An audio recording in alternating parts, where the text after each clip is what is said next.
Hi guys, so today in this video I'm going to talk about another Indonesian scholar who's currently finishing his doctorate degree in the UK, and we're going to talk about the struggle of settling in and studying in the UK as an international student. So if you want to study in the UK, stay tuned to this video and I will put the subtitle below because it will be in Indonesian. I hope you will like this video, so let's get to it.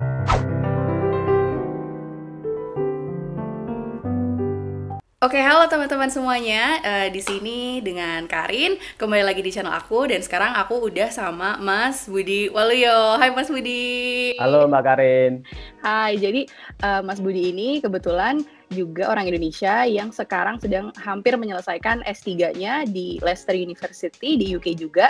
Kita sempat ngobrol-ngobrol dan kayaknya enak kalau misalnya kita bisa collab tentang gimana sih struggle-nya, challenge-nya kuliah di UK. Jadi udah dapet nih beasiswanya, pas kuliahnya tuh susahnya seperti apa, karena perjuangan tuh nggak berhenti pada saat dapat beasiswa ya Mas ya. Iya betul. Nah, mungkin langsung aja nih ke poin yang pertama. Pada saat nyampe, itu gimana, dan mungkin Mas Budi bisa perkenalan diri dulu sih. Udah berapa lama di UK, belajar apa, dan lain sebagainya. Ya, halo teman-teman. Nama saya Budi Waluyo dan sekarang saya sudah masuk tahun keempat, lagi kuliah S3 di Universitas Leicester. Saya ambil bidang manajemen publik. Saya kesini bawa keluarga, saya punya 2 anak. Jadi dulu ketika pertama kali datang di UK, saya harus menyiapkan 2 hal, karena saya menyiapkan diri saya sendiri dan menyiapkan untuk keluarga. Nah, yang pertama yang diri saya sendiri, ketika persiapan mau ke UK itu, yang paling berat, yang paling menantang buat saya adalah persiapan bahasa. Karena ya saya bahasa Inggrisnya jelek, saya nggak lancar lah bicara bahasa Inggris itu. Jadi saya belajar bahasa Inggris itu hampir 2 tahun. Itu proses yang sangat panjang, saya harus bisa menguasai bahasa Inggris. Jadi itu tantangan yang paling besar buat saya sendiri. Kemudian ya selain itu apply beasiswa, kemudian bikin riset proposal, nyari pembimbing dan seterusnya.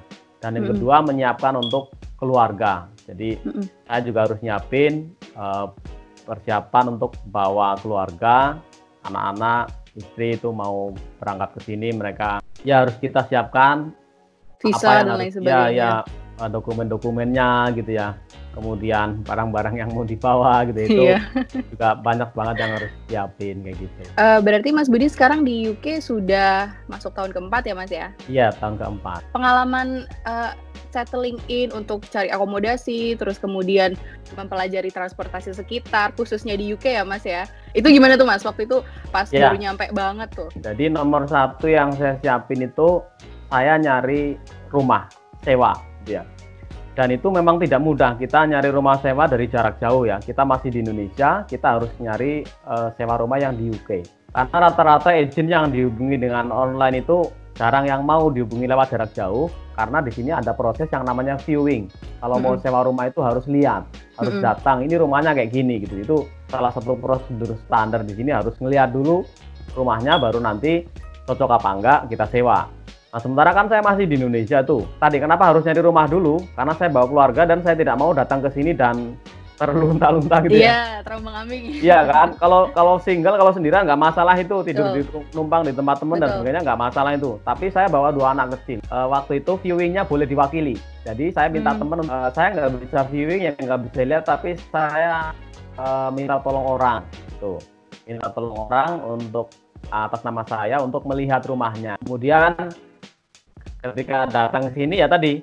Jadi ketika datang ke sini, pertama kali datang ke sini saya udah enak karena sudah ada rumah. Jadi itu poin yang sangat krusial kalau bagi yang mau keluar. Nah, kemudian cukup shock di sini karena kita harus terbiasa dengan jalan kaki ya. Jadi di sini transportasi umum itu banyak gitu ya. Tapi orang lebih banyak yang jalan kaki gitu, jadi mereka terbiasa sekali dengan jalan kaki. Jadi kita hari pertama jalan kaki ke kantor pos itu aja udah berasa jauh banget, padahal setelah kita lama di sini tuh deket banget ya, sebenarnya. Iya. Kebetulan aku tuh nggak pernah ke Leicester sih, jadi nggak terlalu tahu landscape kotanya seperti apa. Kalau aku kan dulu di London itu kayak Jakarta aja kan sebenarnya, jadi rame dan transportasi semua ada gitu. Ya kalau di sini kan kota kecil ya apa namanya? Ya kayak desa gitu. Iya ya, katanya kayak gitu ya.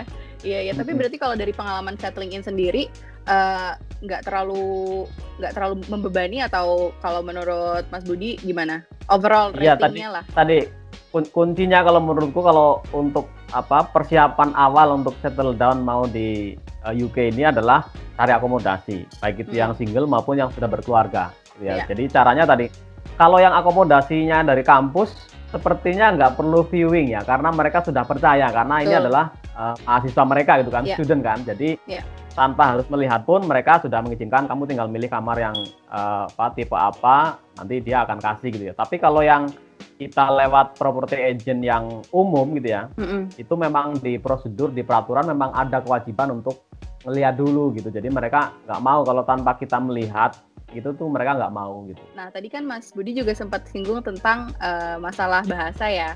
Setelah udah settling kan pasti nggak cuma di kampus doang nih, kita kan pasti belanja, terus misalnya ngedaftarin anak bikin sekolah gitu. Itu gimana pengalaman Mas Budi khususnya di Leicester, kan mungkin agak di atas, logatnya agak gimana ya, aku juga kurang tahu ya. Kalau di London kan masih standar lah gitu. Itu tuh gimana Mas? Pengalaman untuk bisa awalnya survive untuk language barrier tuh gimana? Ya itu setelah nyampe di sini juga itu jadi tantangan yang berat juga itu buat saya untuk ya waktu itu kan kita kan tidak terbiasa dengan mendengarkan native speaker gitu ya. Itu kita di sini kebetulan aku ada perkuliahan di semester pertama, jadi kuliah PhD itu ada yang ada kuliahnya dan ada yang enggak. Nah, aku memilih yang ada kuliahnya karena saran dari temen, kamu jangan langsung riset, nanti kaget itu gitu ya. Itu ya perjuangan luar biasa itu untuk memahami materi dari dosen gitu ya. Dia ngomong apa sebenarnya gitu. Jadi semester pertama itu saya lulus dengan nilai yang sangat minimum ya. Jadi minimum untuk lulus untuk PhD itu kalau ngambil mata kuliah itu 50 gitu ya. Dan saya ingat waktu ujian itu saya dapat nilai 51. Wah, pas banget ya di garis. Jadi wah udah nih, yang penting lulus saya itu kan. Jadi udahlah, yang penting lulus dulu. Jadi itu karena ya tadi kita nggak terbiasa mendengarkan native gitu ya, di 3 bulan pertama itu sangat berat. Tapi ya secara alami itu proses itu berjalan terus sehingga ya lama-lama bisa menyesuaikan, lama-lama bisa kalau logatnya orang British kayak gini. Dosen itu kan macam-macam ya, bukan cuma dari Inggris. Ya kalau yang logat dosen dari Amerika kayak gini, dosen dari India kayak gini, dosen yang dari Italia kayak gini. Jadi berbeda-beda aksen itu ya berjalannya waktu saya bisa paham lah gitu. Ada tips nggak sih Mas, kalau misalnya aku tuh dulu awalnya juga agak kagok karena kan ngomongnya juga mereka cepet ya. Kalau aku tuh dulu sempet bikin recording, jadi aku diam-diam aku record pakai HP gitu, jadi biar bisa gitu aku ya? inget-inget lagi. Rajin banget itu. Karena kalau enggak tuh ngomong apa nih, udah ketinggalan kan, sambil ngetik sambil di laptop atau sambil nyatet gitu. Kalau Mas Budi, satu hal yang Mas Budi, ini membantu saya banget nih gitu. Kalau aku ya karena tadi aku nggak rajin kayak Mbak Karin untuk merekam ya, nggak, dan kadang-kadang nggak listeningku kurang begitu bagus, sehingga aku punya keunggulan di reading.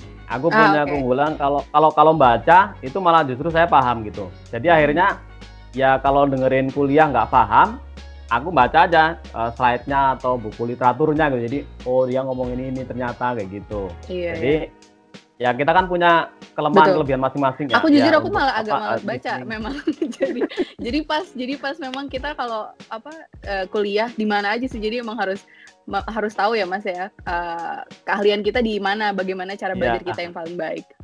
Terakhir untuk part pertama nih Mas, kalau cultural misunderstanding mungkin sekarang mah udah UK banget ya, udah 4 tahun Mas Budi di sana udah lama. Tapi kalau awal-awal budaya-budaya gimana sih, salah paham budaya misalnya mungkin sama dosen atau sama teman sekelas atau sama tetangga atau gimana gitu, pernah nggak ngalamin? Ya culture shock itu aku lebih kepada ini ya tidak terbiasa, misalnya kita ngelihat dosen pakai tato gitu ya. Oh iya. Itu kan nggak ada di Indonesia gitu. Iya Jadi, betul. dosen perempuan dan tatonya seluruh badan gitu. Jadi oh ya it's okay gitu kan, rambutnya merah lagi gitu. Jadi Iya, ya itu urusannya dia lah gitu kan. Iya. Awal-awal itu agak shock juga ngeliat yang kayak gitu. Terus di UK ini kalau hari Sabtu Minggu kan banyak orang pada ke klub ya, pada mabuk kan. Dan itu jumlahnya banyak itu. Kalau hari Sabtu pagi, Minggu pagi itu banyak itu di jalan-jalan orang pada bergentayangan itu ya. Itu juga shock juga itu awal-awal. Jadi oh di sini banyak banget ya orang pada mabuk gitu kan. Cuman ya aku perhatikan mereka kan maboknya bukan mabok kriminal ya. Jadi mabok yang untuk kayak ya melepas kepenatan gitu. Jadi habis kerja terus malam Sabtu atau malam Minggu mereka ke klub dan minum gitu. Jadi ya biarin aja sih itu urusannya mereka gitu. Tapi ya awal-awal agak shock juga tuh. Kita belum sempat bahas tentang cuaca nih Mas. Tentang cuaca gimana tuh adaptasinya, apalagi anak-anak apakah mungkin susah juga? Aku jujur aku nggak suka banget winter sih. Jadi aduh susah tuh. Kalau cuaca itu ya, kalau orang bilang UK ini ada 4 musim, dari musim panas, kemudian musim gugur, kemudian musim dingin sama musim semi gitu ya. Kalau saya bilang cuma ada 2 musim, musim dingin dan dingin banget gitu. Jadi iya. Sampai sekarang pun aku masih belum bisa berdamai dengan yang namanya cuaca dingin itu. Jadi kayak gini banget sih ya cuacanya gitu. Jadi, bikin males gitu, bikin mendung gitu, yang jarang ada matahari gitu. Iya itu dan kadang-kadang empat cuaca tadi bukan setahun ya, tapi sehari gitu. Jadi ini pagi-pagi habis mendung, kemudian panas, kemudian nanti kadang-kadang segala macam gitu. Kadang-kadang turun salju tiba-tiba. Jadi ini cuaca yang gak stabil gitu. Betul. Cuacanya nggak yang kalau musim panas terus dong gitu ya. Jadi kalau misalnya dalam satu hari tuh, dulu waktu aku tinggal di London juga harus selalu ngecek perkiraan cuaca tuh aplikasi. Iya, bener biar banget tahu, itu. Kita janjian, kita janjian di perpustakaan. Tadi dulu jam berapa dulu nih gitu. Kayaknya bakal hujan itu harus banget, strategi belajarnya juga mesti disesuaikan ya Mas. Iya. Oke, nah teman-teman, jadi ini part pertama dari obrolan aku sama Mas Budi. Nah, kalau misalnya nanti kalian mau nonton part keduanya, jangan lupa lihat ada linknya nanti di description box di bawah. Jangan lupa juga subscribe channelnya Mas Budi Waluyo ya Mas ya. Iya, silakan, saya punya channel di YouTube juga. Pokoknya channel Mas Budi keren banget teman-teman. Kalau ada yang mau belajar bahasa Inggris juga di situ, IELTS, terus juga khususnya yang tertarik sama LPDP, karena Mas Budi ke Inggris juga dengan beasiswa LPDP. Seperti itu. Gitu. Oke, kita langsung nanti ketemu lagi di part kedua. Terima kasih udah nonton teman-teman. Sampai ketemu.